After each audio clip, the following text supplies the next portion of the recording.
Hi, this is Joe. This is Joe again with another movie review. And for the sake of this video, I just came back from seeing Rogue One, a Star Wars story. So of course, I'm doing a review of Rogue One, a Star Wars story. And of course, major spoilers here for this video. So if you don't want to know, for those of you who haven't seen this movie yet, go to another Star Wars video review because it's major spoilers on this one. This one, of course, Rogue One is a movie that takes place between. It's actually it should have been labeled episode 3.5. Because this movie is supposed to take place between episode 3, Revenge of the Sith, and episode 4, A New Hope. So that's the time that this takes place in. Unfortunately, this movie, unlike the first 7 Star Wars films, this one does not have the stereotypical opening text scroll that we all know and love. That's because it would have labeled 3.5. Probably have to label it 3.5, or maybe 3.25 or something like that. Because that's when this movie takes place. And of course, this movie is mainly about the infamous raid that the Rebel Alliance has done to the Imperial shipyards to get the plans for the Death Star. Maybe it was called Star Killer, and then eventually it was found out it was actually called the Death Star. Even though most of the people in the Empire didn't want to admit it's actually called the Death Star, they want to call it, the weapon. Of course, this movie it does have a couple of cameos from the Star Wars universe, which unfortunately one of them is a bit controversial. Which I'm eventually going to get to. Well, the main character's name is Jen, and she is the daughter of one of the Empire scientists who helped develop the Death Star.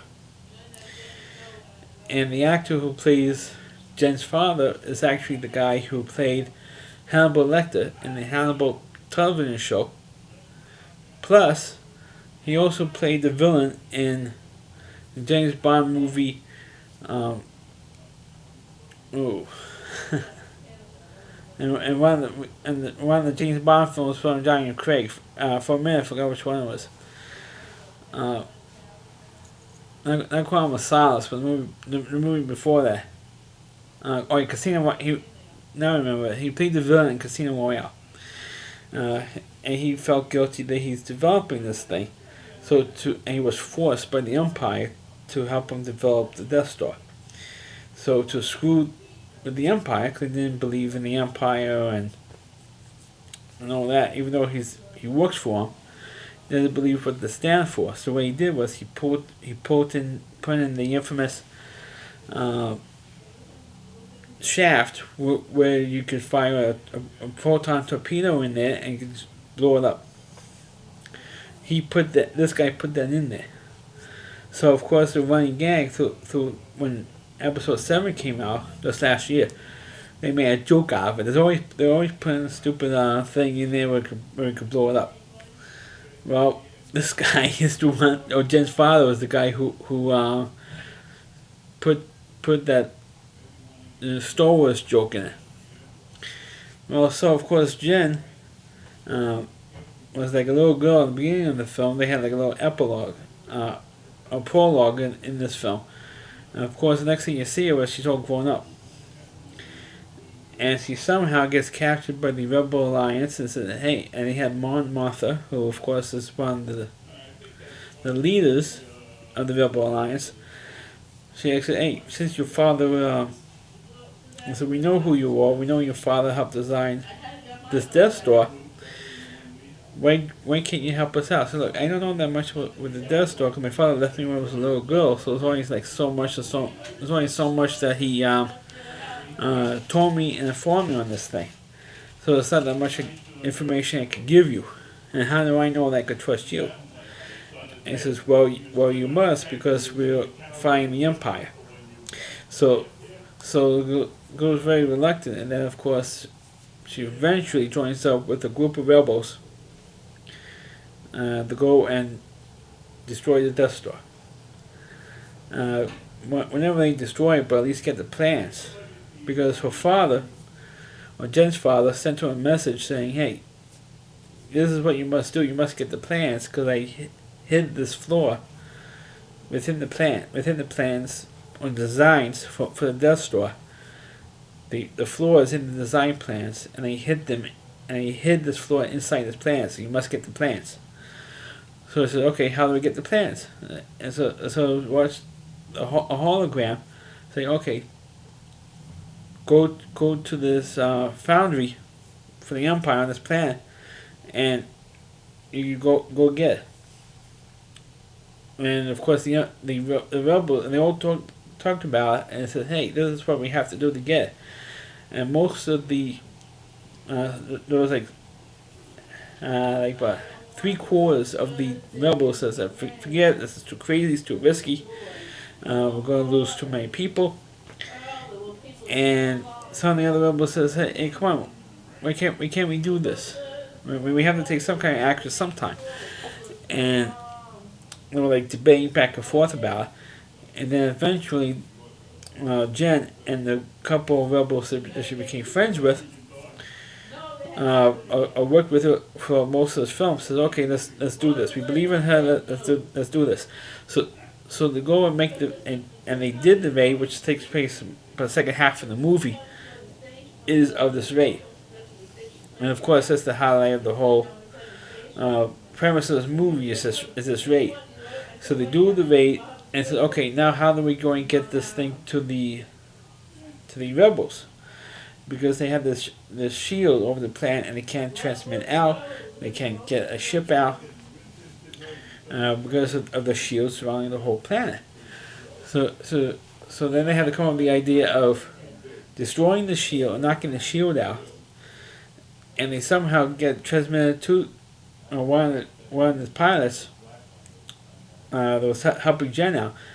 Somehow got a communicating device and how to get the transmission out of the shield to the rebels, and says, "Hey, if you knock out the shield, we could transmit the plans to you. We can't directly take the plans to you directly. We have to like transmit it to you. That's the only way we're able to get the plans out. We can't get it out any other way." So I said, "Okay, let's knock the shield out," and they did eventually do that. And of course, they do get the plans transmitted to Princess Leia. Spoiler number one. You do see at the very, very, very last scene in the film, you see a young Princess Leia, the Princess Leia, 1977 Princess Leia, getting the plans and saying, "Hey, we got the plans transmitted to our ship." And I said, "For this, what does this mean?" And Princess Leia says, "It means hope for us." And that actually was the last line in the movie. And of course, you go into episode 4. Yes, if you watch this movie, then you go into episode 4. Directly. And of course, I know I went pretty fast with this review, but I want to get into some of the controversies, particularly one particular controversy in this film, and that's the appearance or reappearance of Peter Cushing. Of course, anybody who knows who Peter Cushing is, he's a famous British actor who was in several Hammer horror films, particularly some Frankenstein movies and Dracula and movies that was made out of the Hammer movie studio in England. Well, one of his last movies he did Episode 4, A New Hope. Alright, well, it's now been redubbed Episode 4, A New Hope, where he appeared in the original Star Wars as Grand Moff Tarkin, in the original Star Wars film. Well, in 1994, he passed away. So, it's no problem. How can we resurrect a guy who's been dead for over 20 years? Well, simple. There's a little thing called CGI. So you have a CGI Peter Cushing in this movie, and unfortunately they didn't dub his voice or edit his voice a certain way so it would be more authentic. Unfortunately, you didn't have his voice.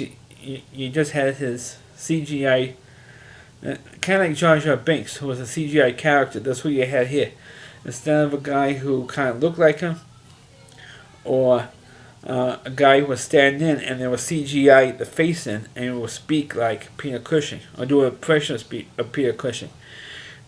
Fortunately, that didn't happen. You actually had CGI Peter Cushing, CGI talking in this film. Of course, the other thing was, of course, you do have about like 2 or 3 appearances of Darth Vader in this film, and especially in the end when he was trying to get the plans and the ship, the famous ship, Alderman ship that was used in Episode 4, and of course, also at the end of Episode 3, took off, with the plans, and you see Darth Vader there with his lightsaber, attacking the rebels as they're trying to make an escape, their escape with the plants, but they got the plants just minute out anyway. But they had, they did have the hard copy, and they're trying to get the hard copy out as well. They were not quite successful.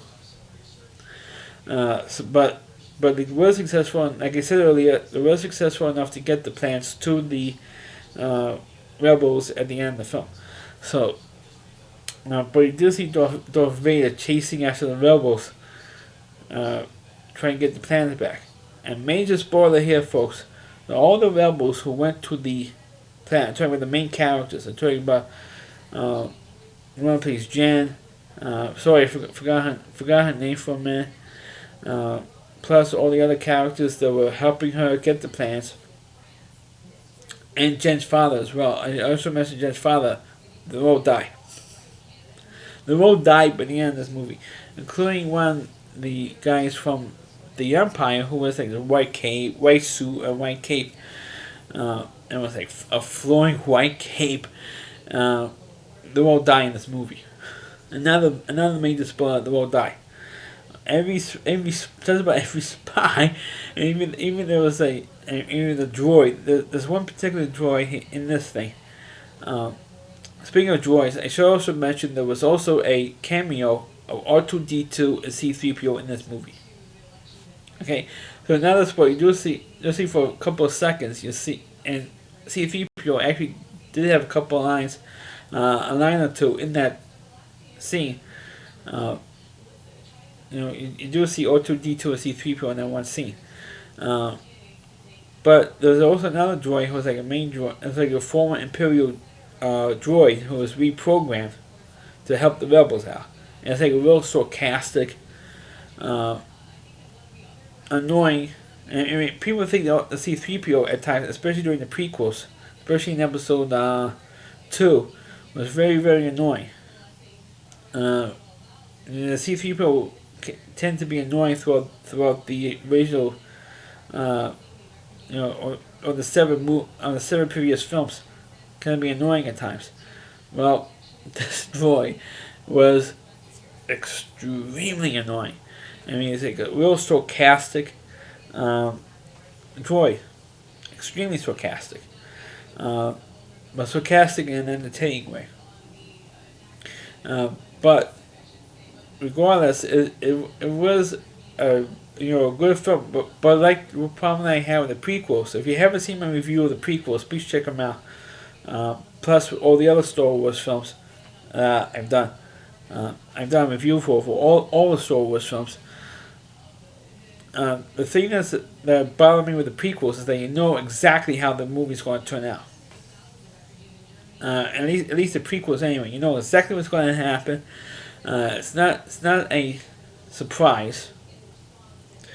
What happens in this movie? What happens is what's surprising is they didn't have enough Darth Vader.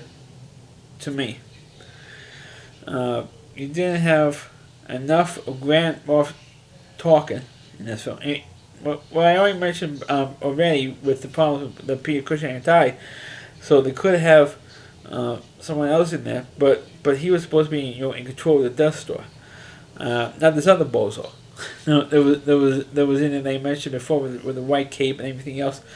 Uh, Baron Torque was supposed to be the one who was in charge of the Death Star, and of course, throughout most of the film, they wanted to deny that this thing existed because they didn't want to have a wood get out.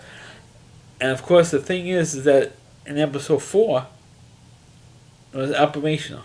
So, oh no, we're fully operational now. What course should we set? And of course, Story goes, oh, let's go to Alderaan. Make a course for Alderaan. And so, well, in the movie, in Rogue One, the Death Star was operational in Rogue One. But unfortunately, it was just only operational enough just to destroy cities. And, individual cities on this planet. They actually did it twice. Once when Jen's father died, they destroyed that particular city. And also, of course, at the end of the movie, at the Imperial shipyards, they used the Death Star again, just destroying that city, and that's it. They did not use it to destroy the whole planet yet. But, of course, throughout the movie, there was a possibility that they were going to destroy the whole planet.